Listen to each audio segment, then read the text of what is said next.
what we look out for in a partner when it comes to matters of the heart. Whether thick or slim, tall or short, handsome or beautiful, they must meet our expectations somehow. But have you asked yourself this question? Would you date yourself if you came as the opposite gender?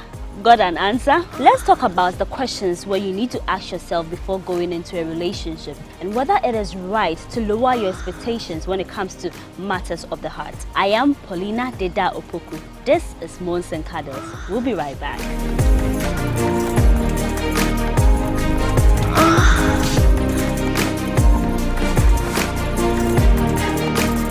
It's good to have you back on Moans and Cuddles here on Ghana Web TV. We're back again, and today I have been joined by one of our finest guests. He's always made it a point to grace our show, Mystic Mike. He is the managing editor of blackpepper.com. Mike, welcome back. Many thanks, Paula.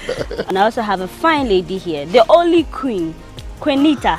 Hi. Welcome. Thank you. Queen Nita is also a writer. Today, I know he's going to give you in-depth, detailed, because the conversation is going to be very engaging. Certainly, right? Certainly. That we can promise our viewers. Certainly. Great. Mystic. Yeah? Would you date yourself if you came in the version of an opposite gender? Why wouldn't I? What's there not to like? I have many attributes that convince my good self that I would love to date myself were I a woman. You know, I'm affable, I'm humorous, I'm caring, I'm open-minded, I'm not prone or given to violence. I'm not going to beat and kill you. I'm not going to beat and maim you. I'm not going to cause you irreparable damage or any damage at all, as it were. You know, and I reckon that any man were there to find me, had I come as a woman, would have been truly fortunate to have had me. Mystic, are you also considering the role that if you came as a woman, you're going to play? Are you okay with those roles? And how should I list them? I do not see any problem at all, my good lady. I reckon that even with the very painful ones, those who shout and cry, those who can't lay even on their backs, those who can't even lay, you know, on their melons, even the most painful ones, those who can't go to work, who are nearly disabled, those who even, you know, ease on themselves. Even amidst all of that, they continue to exist. They live their lives. And I reckon that it should not be a reason why anyone, if they had a choice, will say, I don't want to come as a female. I think I would have braved the odds. Nita, would you date yourself if you came as a man? 100%. Let's give me the reasons why you think you would have been a better man. For me, I think that I'm a very understanding person. I'm open-minded. I'm not judgmental. I'm quite affable. I'm also fun to be with, you know. I'm also quite social, and I'm generous. I'm kind. I'm generous. I have empathy. So if I came as a man, definitely I'll date myself. Why would you not date yourself if you came as a man? Mystic, what would you say? I'm very humorous, as you might know. I'm creative. I can set a crowd on fire. I'm an MC as well, so I could make people laugh and all that. But I can also be indoors, and I wouldn't feel anything missing at all. So what I might change might be that I would be more outgoing, go out there and explore, venues, and, you know, get to taste, you know, people the more. So when it comes to cooking, you got it? Of course. Yeah, at home, we're raised, myself and my sister, Joyce, you know, were raised together as partners. You know, in our home, there was no dedicated job for a male or a female. We wash together. I wash the first one, she wash the second and dry it. If it's a place, I wash the first one, she will rinse it and all that. And we had demarcated, roles or duties. Sometimes this week you sweep, you handle the sweeping duties. Another time you handle this. So it was rotated.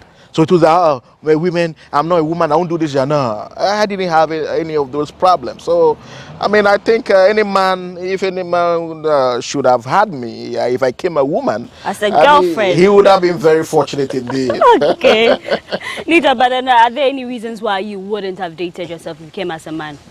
I'm free-spirited, so I don't like to be cowed, and because of that, I also don't know how to kowtow to people. I'm not sheepish.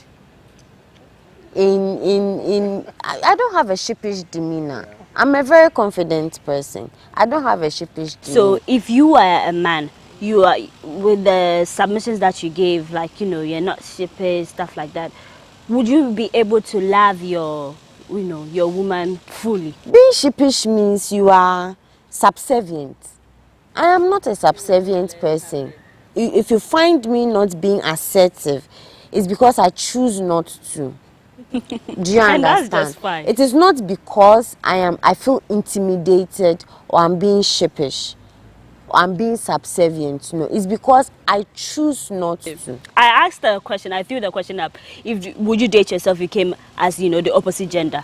And then I had response for like 3 women, and they were like, hey, with the money that I'm earning, if I came as a man, what will I even be getting to even help or assist my woman? So when it comes to that, we can't. So now they have come to realize that, hey, then the role that men play wasn't easy, because you're always going like, okay, give me money, support me with this. But then now, if you were supposed to take the seat as a man, now they are coming to realize, will I be able to fend for? Not to say that they are not working, they are working, but then for the whole thing, school fees, stuff like that, all the things that men do. Now they've come to mistake. Now they are seeing how it is to be a man. Of course. Even in the home, there's division of labor. Yeah. There's an agreement among the couple that we need to, mark things so that we can have a generally well-balanced home. So the man will take certain duties, largely financial. He takes, in most homes, the male will take the most of the financial burden, the apparels of the woman, the other things. Even though the woman works, they will tell you, I'm your wife. It's your responsibility for me to look good. And so more often the women play the supportive role after the man has done all those things, and perhaps there's there's some other things they don't want to. I'll take this one, But of course, it's not in every Ghanaian home. There are some homes where the women take the larger chunk of the burden, but if you generally look at our Ghanaian, family life, often it is the men who have the larger income disposability. Generally, men are providers. Okay, generally, men are providers. You see, because of the current dispensation of feminism and the quest or the campaign for female equality, the gendered roles is being confused in the conversation. There are roles that are gendered roles. Okay. I know that what I am saying right now will rub feathers, but it's the truth, it's the fact. They are gendered roles. So unless we begin to have that kind of conversation, for us to stop confusing everything and let us distinguish and let us accept that we have roles that are gendered, okay, then we'll be having this kind of problems. Because see, let me tell you something. No matter how financially independent a woman is, okay, for as long as she's in a relationship or she's married, okay, once there is the presence of a male figure in her life, he provides. He may not be the highest earner between the two of them, but he will provide. Maybe something like paying for utility, you get me. Simple basic things. By the mere fact that they are men, okay, they are providers. Women manage the household. Look, let me tell you, feminists themselves are, how do they call it, are not financially independent in their relationships. Even those that are financially independent, they are not financially independent in their relationships. They are the ones who even are big on, they even have the most problem if their men do not provide for them financially. Hey, Nita. I know feminists who have left. I know feminists. I have male friends whose wives are feminists, and their wives left them because they were not earning the income that they used to earn before. And these are men, their wives are very strong women, strong, independent, well-educated financial women. I mean, very, very financially independent women. But they left their husbands simply because he had come to a point where he's unable to afford the kind of lifestyle that they are used to. And these are feminists. Do you get me? Lisa, I get it. But then back to our questions where we're asking whether you date or not date yourself. Mystic, do you go into a relationship with the mindset that I want my partner to be like me? I've told you that I'm humorous. I'm a humor merchant. Okay. Now, I would appreciate it if I found a woman who could enjoy a joke, a good joke. You know, because what's the point in cracking a joke and not having anyone to laugh with you? Okay. So I would appreciate a woman who appreciates a good joke. All right. I would love that.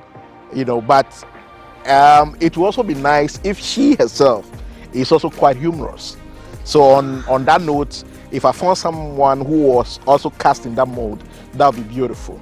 I would love to see some variety. I told you that you know, I can keep to myself, mind my business. It wouldn't hurt. It wouldn't hurt a fly if I found a woman who was more adventurous and who could also, you know, I say, hey, Mike, let's go on this. Let's go to this park. So for your kind of relationship, you don't want the lady to be all introvert. Like, at least you have to be, you know. You know, it helps. It helps. It helps if she had an adventurous streak. Okay. You know, it will help. You know, so that ideally I wouldn't come out of my coil to want to go to Mount Afajato. But if I were with a woman who said, Mike, come on, have you ever been to Mount Afajato? Baby, let's go. And I said, well, darling, I've never been to Mount Afajato. Okay. And I said, come on now, Sonny, let's go to Mount Afajato. You do that. I would do that, you know, and I could also get to scale the mountain, you know. I see. But Nita, how do you handle a situation where your partner doesn't possess all the characteristics or all the features that you want in your man? There are things I look out for. I have boxes that I take. And if in taking the boxes I get 60%, it's good enough. Yes, it's good enough. But I also have my don'ts that I do not, I will never compromise on, which I call my red flags. Once I see traits, I won't even wait to see the deed. Yes. So once I see traits of the red flags, then for me, I think you should look at things you can tolerate, and then things that are deal breakers. You know, because we are not perfect. Yes. But can I stomach this? Can I tolerate this? And then things that are deal breakers. I'm not going to take a man who deals narcotics, who is a dealer, because eventually he will land in some woman. You might also follow. You know, and a man who is not prone to reckless violence, you know, or a person who is prone to reckless violence. Okay, Mike, hold on to that scenario. Then we'll take a quick break. When we come back, Moans and Cuddles continues.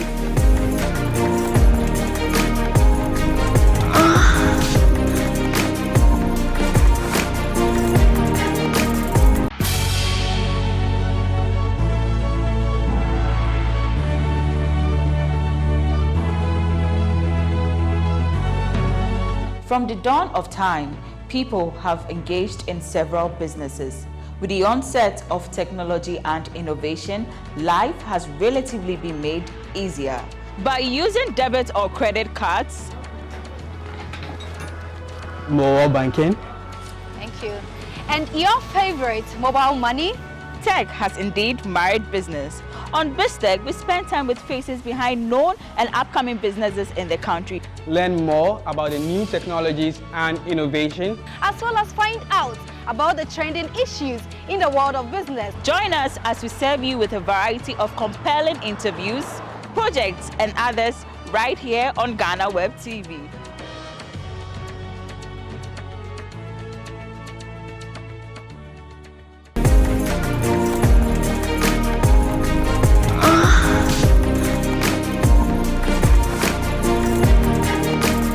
Welcome back from that quick break. So today our guests, Nita and Mystic Mike, have explained why they would date themselves if they came as the opposite gender. But you at home, I don't know if you've answered that question. But Nita, you know, with all the things that we look out for in our partners, is there anything like a perfect match? And if that is not the case, do you have to compromise when you meet someone that, you know, want to start a relationship or eventually marry? There is nothing like a perfect match, but then as two individuals who come together to become a couple, you complement each other in the sense that what your strengths, okay, complement or sorts of, for lack of a better word, overshadows the weakness of your partner, and your partner's strength overshadows your weakness. So when the two of you come together, then it looks, or it is said that you're a perfect match because you complete each other very well. You get it. Now, for me, I say that when you tolerate someone, you actually get tired of tolerating the person. So I say that you compromise. You see, no, you compromise. But is there a limit to it? Well, you see, we are prone to make mistakes. But what I gathered is that do not make fatal mistakes, because the consequences will be very dire. So if you have a little sister or brother or siblings or whatever it is, you know, the admonition to them is, as you will grow, you will make mistakes. Or if you were a parent and you were, or if I were a parent and I was to advise or counsel young ones, my own case or whatever, as a boy, I'll tell you, look, you can want to go out there and explore what is this kissing thing and all that.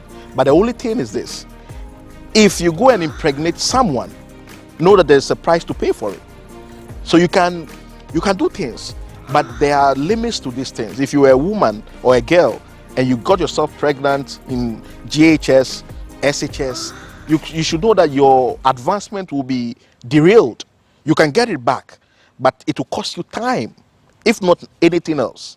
So in selecting partners, the thing is, whom or which sets of attributes have I found in such person? You know, and that for the long haul, because often it is the long haul. If it is a one-night stand, who cares? If from the club you meet someone, you bang, who cares? But it is for the long haul.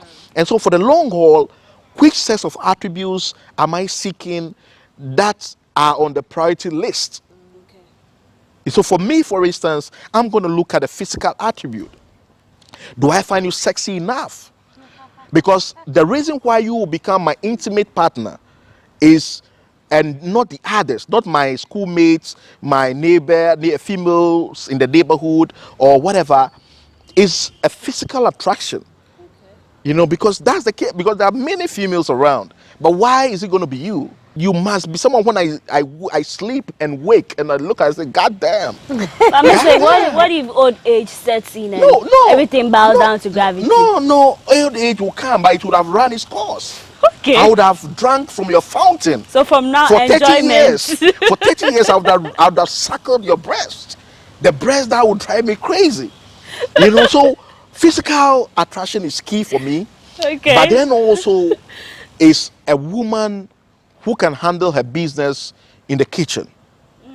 Because I'm looking at when we birth, many people take it for granted. But the reason why many children gravitate towards their mothers, and on Mother's Day you hear so much noise, and why even children who grew under the same roof as under the care of their fathers and mothers, when they are bringing gifts, they bring so much to their mothers and not their fathers, is basically food. It's feeding, because you will remember who fed you. And so if you're a woman and you can't cook, I mean, that's a terrible thing, because your children, very children, why do you think they bring so much gift to the mothers? Because the feeding, children remember who fed them. You can say you're going to get a chef. You can say you're going to get a cook. Yeah. But I'm telling you that interaction that you have with your children, that when your children come from school, they run to your kitchen. Mommy, what is available? Mama, what did you cook? And a woman who has that ability, who has the skill set to cook rice today and tomorrow can bake a cake or a pie, has the ability to you are like a magician in the mind's eye of your children, and people take it for granted. I will not dispute that, because there was this guy I dated before. When him and I met and we started dating, he only ate out. His kitchen was not set up. The kitchen only has the sink to wash hands, then the plates, but he didn't have a stove, nothing. His kitchen was not, no cooking utensils, nothing. I made a suggestion that, you know what, why don't you just get a small tabletop stove that, you can use to... Sometimes you may feel like eating something, or maybe when I come over, I can do a gravy. He's still the... Yes. So, me, I was like, okay, well, I was just... So I was there one day, we were having a conversation. He asked me if I wouldn't mind making a meal for him. And I said, oh, okay, no problem. So I was like, hey, this one day, where did I go and sleep? Then another time we were there, and then he was like, I should go on the net and find out the prices of stoves. That he wants a stove with an oven. I was like, So then I figured because I made a suggestion, in his mind, maybe giving him instructions or something. So he wanted it to be his decision to make at his own time. So eventually, yes, we set up the kitchen. He bought the stove and the utensils. Like, we set up the kitchen and everything, and I started cooking, and he stopped eating out. He got used to coming home to a cooked meal, okay, and he stopped eating out to the point that when he goes out, and he works for himself. So in the morning, of course, you have his tea or whatever beverage he wants to have. Lunch. Then he will go to town, go and do whatever he has to do. Then he will come home, come and have lunch, go to town again. And then he will get, so now, so from 8 p.m., that's when he will get back home. He will not eat till he gets home to come and eat his meal. So you agree with what Mystic is saying, that good food will let the children, so it's like you love the home, you always want to come back. All right. But then we were talking about the fact that there's no perfect man, stuff like that. But then let's not ignore the fact that nobody is perfect has contributed to people settling with partners where initially they shouldn't have. Because you are always saying that, oh, you cannot find all in your man. But people end up in a relationship, ignore all the red flags. Now you are in the relationship. They're abusive, they're going to be abusive, but you're saying that, oh, so far as he provides for you, nobody is perfect. Nobody is perfect. Nobody is perfect has led people into jail because they did something out of pain and all that. So with the nobody is perfect thing, how do you deal with it? There are things you wouldn't know. There are things you wouldn't know because even parents don't know all that is going on in the lives of their wars. Paula, there are things your mom does not know about you. Oh, definitely. There are things your dad does not know about you. Because is it the way we are, we present what we want people to see. So you present a version of yourself to your mom when you realize that she's of a certain stock. If your mom was a very Christianized woman and her upbringing was all about morality, and now that you've grown, gone to university, explored the world, tasted things, you still wouldn't want to give her a shocker. You wouldn't want her to know that her darling daughter is a master of giving BJs. You shield that from her. That's your secret. You see, you shielded that from her. And so in her minds, some mothers even think their sons and daughters are virgins. And they go bragging to their friends. Oh, me baby, you're a virgin. They never know. You're a virgin. So they know what is going on. I say park this one, I say area where you know, kwesi mansa or a champion. You know, but therein lies the reality of life. And so people who were murdered by their partners never thought for once that their partners would murder them. For many of them, they never knew that. But when you see an abuser can never they give you the hide. No, what I'm saying is self-preservation is the first rule. You your preservation should be your topmost duty. That in anything you are engaging with, to preserve your life should be key. That's why when you are in a trotro or in a taxi and the driver is speeding, it behoves on you to tell the driver slow down, driver turbo, because that can extinguish your life. Okay, so what I'm saying is this: if you meet someone that you want to have an association with, you must be observant. Despite the information they are relaying to you, you must do your background checks. Okay. And any other thing that is hidden should not be fatal. Anything that they hide from you should not be fatal to you. But the point also is that you can't even fully know somebody. You can't know somebody completely. Even if you've been married to somebody for 60 years, you would wake up one morning and the person would exhibit something and you go like, damn, I've been with you for 60 years. I never knew you. I mean, you are capable of doing this, or you had these characteristics. Because you see, things happen, right? And sometimes our actions are reactions and not necessarily actions. So sometimes our actions are reactions. And so until we find we find ourselves in a situation that makes us react in a certain manner, you will never know that the person has the capability of expressing that characteristics or whatever. So, I mean, you can't know.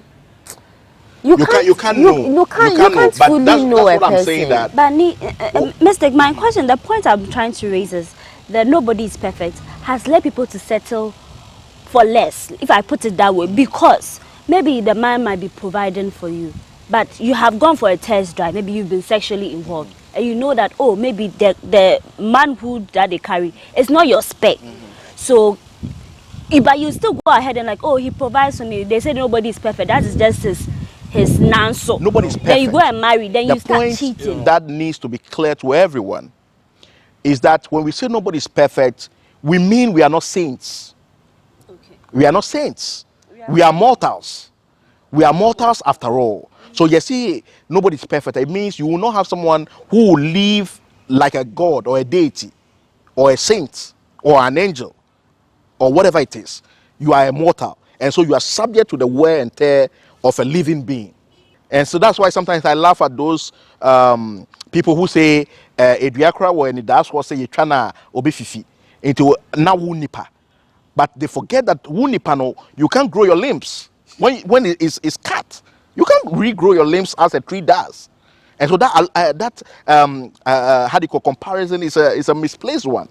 That trees have an ability that we don't, and it should tell you the limitness of your mortality. Okay, but also critically is that when you say, oh, nobody's perfect, or I know this thing is not to my fitting, or I know this thing is not to my spec or what I would have loved it to be, but I have no choice, and so let me bear with it. That's a different matter. And you've agreed to bear with it. That's a different matter, because with the very enlarged how do you call it, phallus, that is the example you gave. If it is about just the phallus, and that all other things are equal, the economics say, the economic people say, all economists say, all other things being equal, if you find a man and on your initial test drive you find that this man is heavy bonded, this is Juan Lu, this is a man who can dip through, who can slice through your well, and you'll be leaking and all that, but then all other attributes measure up, are up there, then you find out it's your responsibility to now find out how can this situation be managed, how can it be contained. And there are many women who give you examples. There are many women who tell you on their initial drive they couldn't bear it, but with time, the only thing is this, that if all other things are equal, and it's only with something that you are so unsure of, let that thing not be a fatal thing that can cost you your life.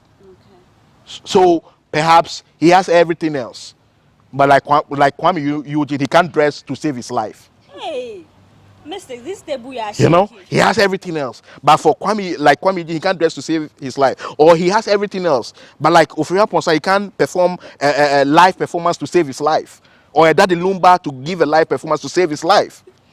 You know, of course, these are things you can. That's not to say they are no good. They are good enough, but then there are these are recording artists. Nita, you were asking me about your specs. Just as Mike was telling us that at least the physical appearance, there are some things that people look for. First and foremost, I don't date a man who has a big dick. Reasons. Some girls will kill for that. Well, Nita, at least explain. I'm very interested. Biggest relative. So how many inches are you talking? Police Abba. Like 12 inches, 10 inches. So what inch works for you? What inches are you working with? I mean, I don't know the inch sizes, but I mean, when you see it, you will know. Yes. Okay. So it was not working for you. Big dicks, no. They scare you? Yeah. Okay. Okay. No comment. All right, so let's go. Okay, so that's one. They scare you. Oh yeah. So what other thing? And you see, most men with big dicks, half of the time don't even know what to do with it. Yeah, because it's like, hey, I'm here, I have it. They don't know what what else? to do They're like, with it. What else? They don't know what to do with it. So, and they expect you to they worship end up even bruising you. Yeah. Okay, but then how true is that assertion that opposites attract? Of course. There are examples you are see, around. You see, you can't marry somebody, or you can't be in a relationship with somebody that you have nothing in common. Do you understand what? There must be a tie that binds both. So how about Mr. John Kufuor and Mama Teresa? They are both of the same. They also both of the same stock. Yes. Also measured. Yeah. Not rambunctious. It's true. They are the same. Yeah, you see. But at least you say that Kufuor is, outspoken a bit. Because Mama, you wouldn't hear much from Mama. Kufuor is a lawyer, so and a politician. So, when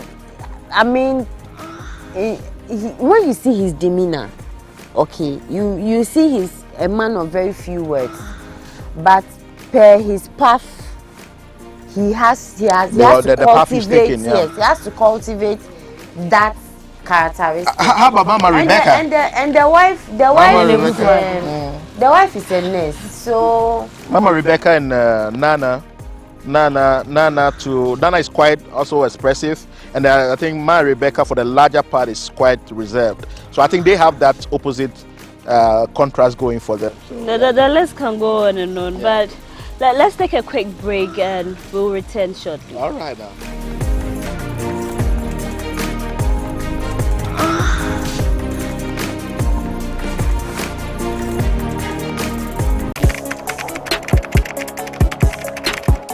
We table issues relating to the arts and entertainment for a riveting discussion, of course, without fear nor favor. The question the presenter asked them was a dumb question. You need to speak the fact and move. Varied views. We agree to disagree. So I would disagree with everything you said.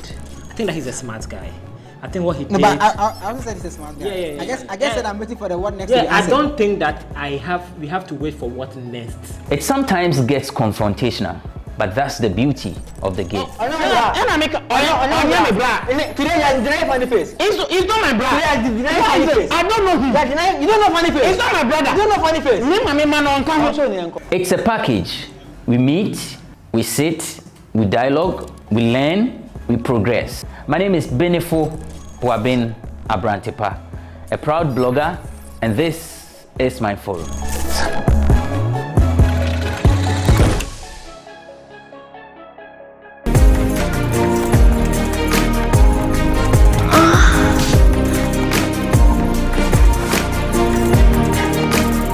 Still watching Moans and Cuddles here on Ghana Web TV. I am Paulina Deda Opoku.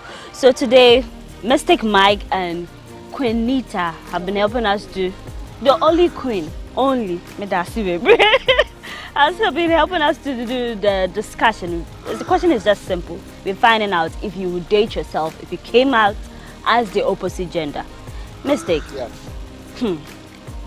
You've said that you would have played the role better and you would have even loved to date yourself if you came out as a woman. But then what are some special traits that you find in yourself that you think that if women should have, it will help in their relationship or marriages? Well, it pays to be reasonable. Be a reasonable person. You know, when you are a fan of mafioso films or novels, the mafia in Italy, Sicily, you'll find that I'm a fan of Mario Puzo's works. Mario Puzo's works, The Last Dawn, and all the others. And then they to tell you that one of the Dawn said, "I cannot reason with an unreasonable man. And if you cannot reason with an unreasonable man, that's your end. He'll kill you. But no matter what happened, if he can reason with you and you can reason with him, there will be a way out." And so I picked that traits that in all you do, deal with reasonable people. It will save you time, it will save you money, it will save you embarrassment. You know, when scandals break out, people say we ought to choose people we do things with wisely. Even with cheating, you know, when some of these cheating things broke out, they say, now we seeking now when to me and for bar or you're discreet. So in all things, take a reasonable person or deal with a reasonable person. There are people who have been involved sexually with married men for eons, several moons, many moons, but no noise has been heard because their partners have been discreet. It isn't that issues do not come up, but when they come up, we sit down. How do we solve this? What's the way out? That's the way to go. And so for me, a man or a woman should be reasonable. That's number one. Number two, they should have an honest means of making money. If you're a man, if you're a woman, if you are seeking for love, are you an honest maker of money? Because if you're not, eventually what will happen is that the long arms of the law will catch up with you. And if the long arms of the law catches up with you, can you prove, you the partner, that you were unaware of the dealings of your corrupt or thieving or diabolic partner? So you can live large.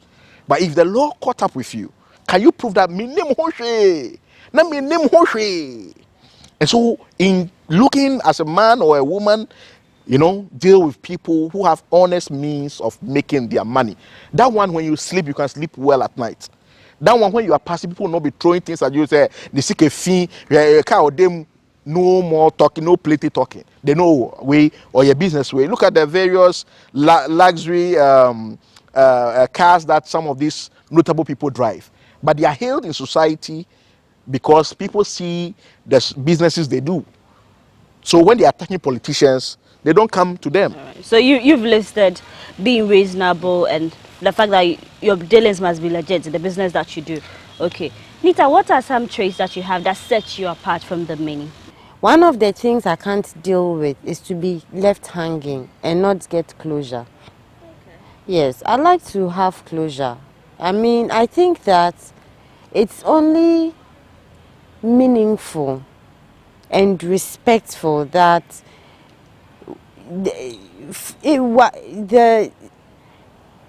it's only cowards who walk out of a relationship without being bold enough to tell their partner that they are no longer interested.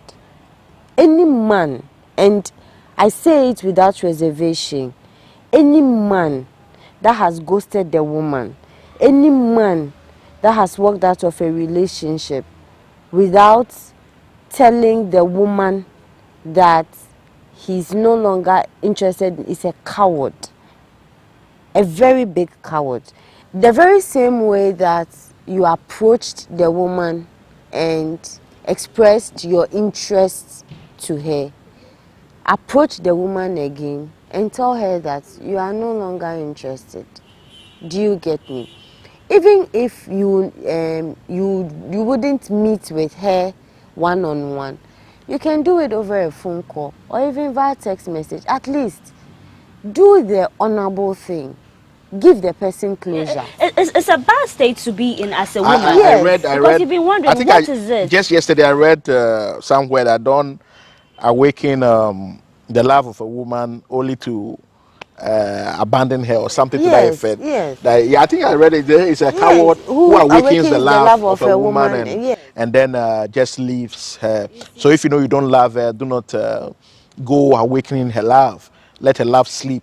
And it's dialogue. If you think that there's something that doesn't meet your expectation, just tell me that instead of you see, eventually, of course, the person will be hurt. The person might cry, it's better throw they cry, tantrums and all that. But at the end of the day, it was sinking. After going through whatever they've gone through, they have their closure, and then they would come to the realization that indeed it's over.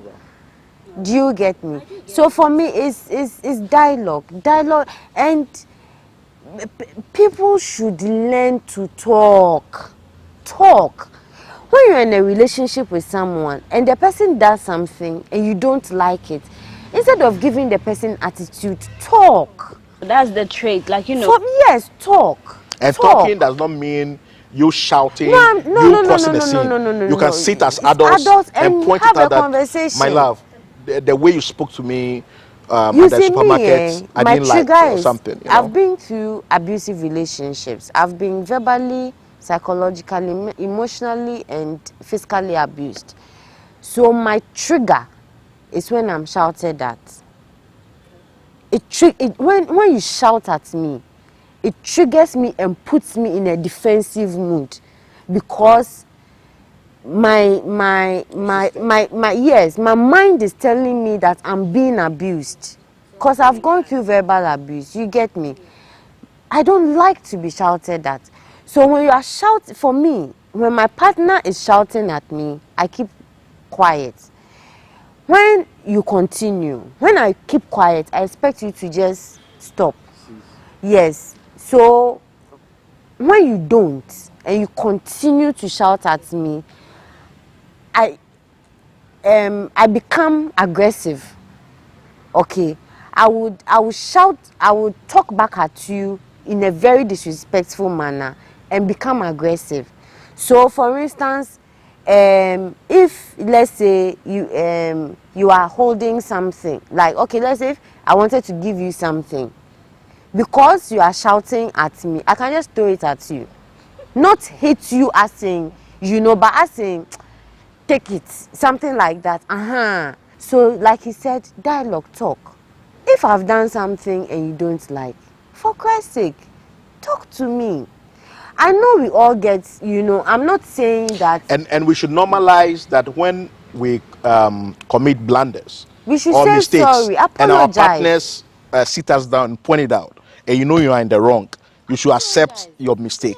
Because people tend to be like, oh, this was just nothing. We say, exactly. So if your partner, it gets your partner so much that they call you and sit you down like, bro, or beba, or nana, or katechi, or whatever it is. Daddy. Daddy.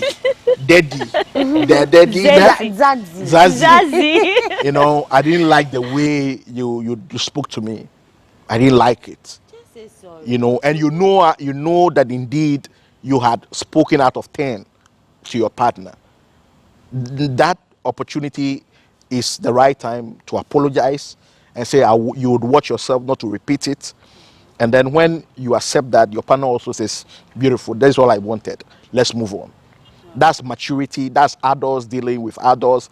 That's not a baby or a child throwing tantrums, sleeping on the rolling on the floor. I want biscuit. I want this. You know, that's adult business. That's why when you have no business being an adult, don't go into a relationship. But Nita, when it comes to dating and finally settling down to marry someone that you think is right for you, do we say that we do all that to feel better or be better? Let us not impose what we think should inform people's decision.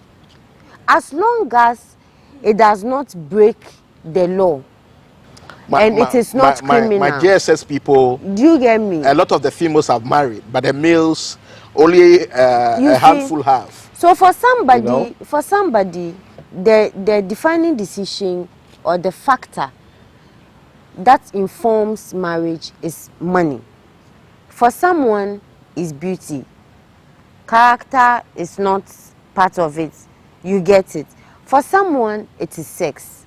For someone, it is character. That is why you can see a very handsome man married to a non-beautiful woman. I don't want to, nobody, yes. Yes, a non-beautiful woman. You get me? Or you can see a very beautiful lady with a non-handsome man as a husband.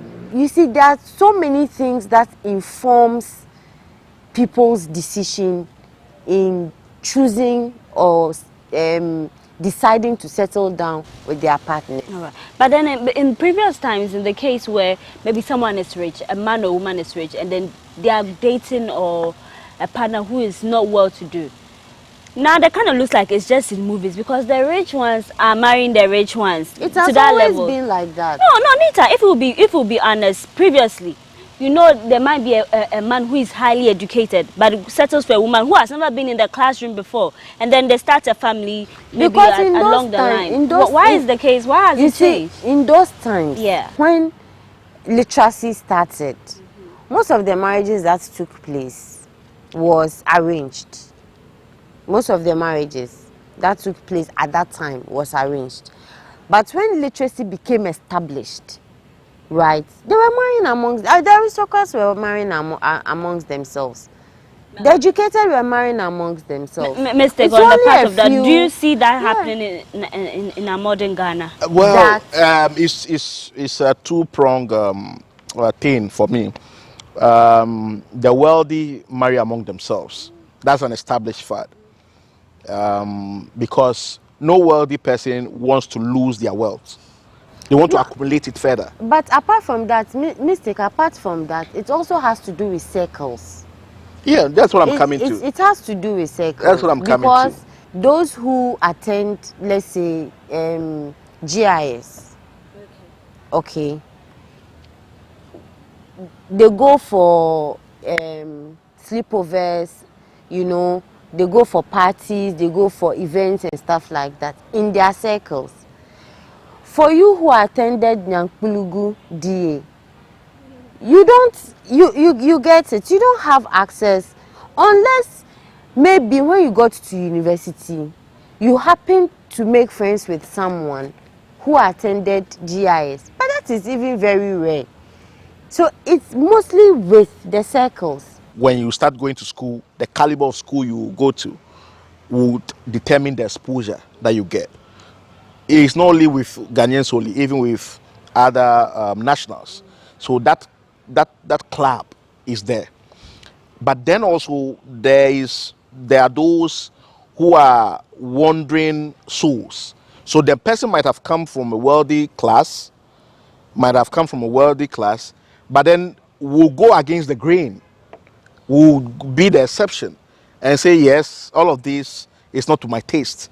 I've seen a beans seller's daughter who dresses, keeps herself very, attractive, even though she's from a lowly or a humble beginning. But then the beauty of that girl cannot be denied. And so I'm going against the admonition of my father, my mother, my aunties, my co-menenes, and I said, it is her I want. Someone will say it only happens in Ghanaian movies. No, it does happen. It does happen. Is love or relationship a shared responsibility? Of course. All right. So if that is the case and you came in as the opposite gender, are you going to be able to assume that responsibility? I would be able to. I'm not stingy.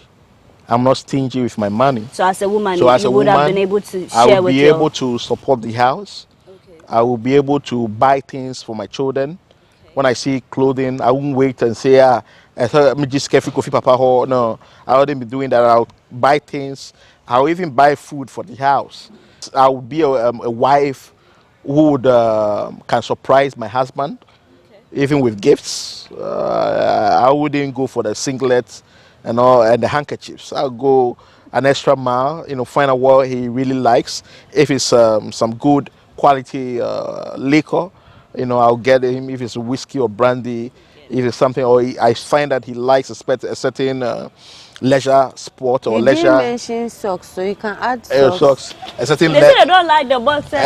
It's just boxers. It's just boxers and singlets. But then you need it. I don't know why you guys find a problem. It's what socks you are buying. What kind of socks are you buying? Handkerchief. There's a decra socks. Yeah, I've seen there's a decra socks. Are you going to buy those things that people carry on their DC socks, and nylon socks and all that? No. 7 for 5. Exactly. So if it's a quality material, and you take it and say, wow, this is a thoughtful gift. So with men, your issue is not with the boxers items, and singlets, no. but it's the quality of the things that we present. If a woman buys you a fruit of the loom boxes, goddamn, even you, some of the men cannot even buy a fruit of the loom boxes. A fruit of the loom boxes is going to cost you money. So if you were to bring me a fruit of the loom singlet or boxes, and I'll say, goddamn, baby. This one, I like this kind. It. Okay. So it's not the Chinese one you wear one day, tomorrow the under is torn. If I buy the boxers and the briefs and you not wear it, I'll wear my own too. We even look good in the briefs. See, because they are men underwears are most comfortable. Oh, it's true. They are most comfortable. They are more comfortable. It's very comfortable. If you want to be a happy man, then your wife has to be happy. And women understand only 3 languages. The first language is money. The second language is money. The third language is money. Still money. Yes, because love is sweetest. Love is sweetest when there is money. Davido will say, love is sweet too. When money enter, love is sweet. Yes, love is sweetest when there is money. And you show your affection even more when there is money. Men become irritable when they don't have money. Yeah, men become irritable when they don't have money. So money. So when a man has money, his woman is happy, and he's even happiest. But you people say Odoye Desinsika. Who told you? And whoever said that is a liar. Whoever said, I said, because that's the reality on the ground. When that song came out, we were not a capitalist society. But now now it's capitalist society. Everything is money bound, and so now it has to be Odonisika. When you take a rich couple and you take a hustling couple, you compare and contrast. You know, you are you see that the rich couple look the happiest because money is sweet though. Money is sweet. Don't let no one deceive you. I beg you. Didn't the Bible say money answereth all things? Yes. But let's wrap this whole conversation up. Finally, I just want to ask, depending your happiness on someone, is it a safe card? You can derive joy from people. You can derive joy from people. People can make you smile. People can make you laugh. People can, make you feel good. Okay. But then the ultimate person that can make you happy is yourself. When you are with someone, okay, you have you are interdependent on each other. Do you get me? So of course you have to find a way of, or your own source of happiness. Like you have to find a source of happiness for yourself, but you are interdependent. When you are in a relationship, you and your partner are interdependent on one another. If the saying that happy yourself is in fact very true as it is, why is it that when you are in a relationship and your partner does something, you feel miserable? It is because you are interdependent on each other. Your happiness, for lack of a better word, your happiness is dependent on your partner, and your partner's happiness is dependent on you. If you are single, then you find your own happiness. Every now and then you want your own space away from your partner. You want your me time. You want your girls' night out or your boys' night out. So you get it. I mean, that is, you still have a life. The fact that you are married or you're in a relationship does not mean that you don't have a life. You still have a life. You still have friends. You still have schoolmates. You still have work colleagues. You still attend functions. You still have church colleagues and all that. You get it. But I'm saying that aside all these social activities and maybe your space, the things you do in your space that makes you, that gives you fulfillment. For instance, maybe reading. Mike likes to read a lot. Okay, so when he's reading and he's in that space, he feels fulfilled. For someone, it's listening to music. For someone, it's watching movie. Of course, we all have something that we do that makes us fulfilled or brings the happiness. But after all that, once you are in a relationship, you are interdependent on your partner. I must say, I'm honored to have you.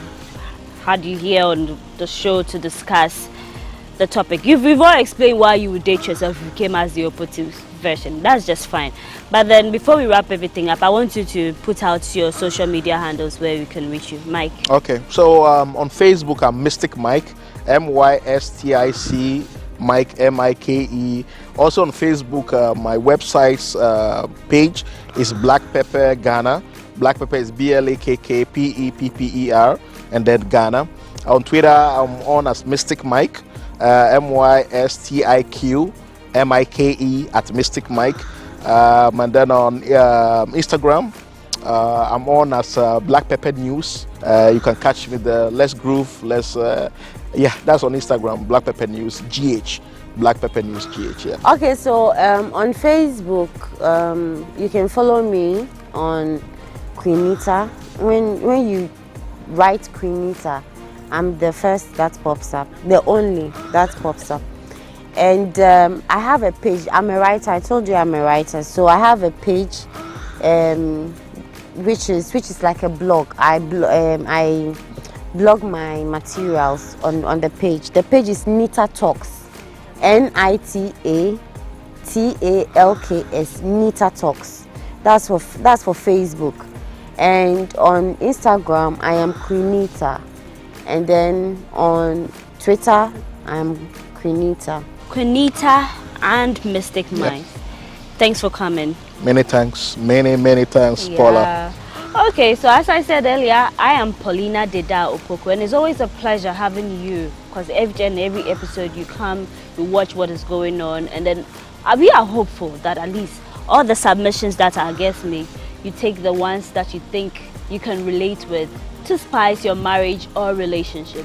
We'll be back for the next episode of Moans and Cuddles.